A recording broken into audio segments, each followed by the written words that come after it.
பெரியார் பெண் விடுதலைக்காக, பெண் உரிமைக்காக பேசியிருக்கிறார், போராடி இருக்கின்றார். அப்படிப்பட்ட பெரியாரை பெண்களையும் இழிவுபடுத்துகிற வகையில் பேசியிருக்கிறார். இது கடந்த காலங்களில் சங்கிகள் செய்து கொண்டிருந்த பிரச்சாரம்.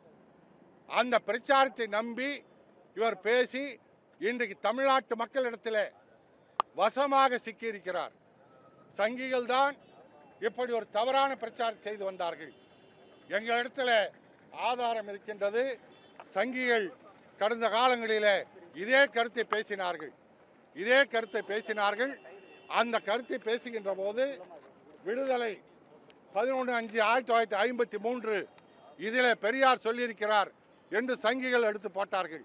ஆனால் அந்த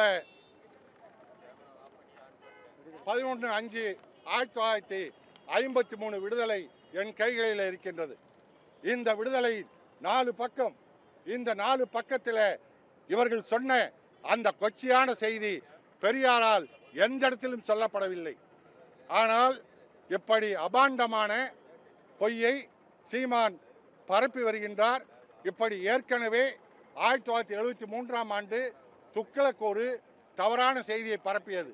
என்னென்று சொன்னால், பெரியார் அடுத்தவன் பொண்டாட்டியை பெண்டாட சொல்கின்றார், அடுத்தவன் மனைவியை பெண்டாள சொல்கின்றார் என்று துக்ளக் ஒரு செய்தியை போட்டது. எங்களுடைய மூத்த வழக்கறிஞர் துரைசாமி அவர்கள் உடனடியாக உயர்நீதிமன்றத்தில் வழக்கு தொடுத்தார். அந்த உயர்நீதிமன்றத்தில் துக்ளக் பத்திரிகை ஆசிரியர் மன்னிப்பு கேட்டார் அந்த செய்தியை போட்டதற்கு. அப்படி ஒரு நிலையை இப்போது இந்த சீமான் ஏற்படுத்தியிருக்கிறார்.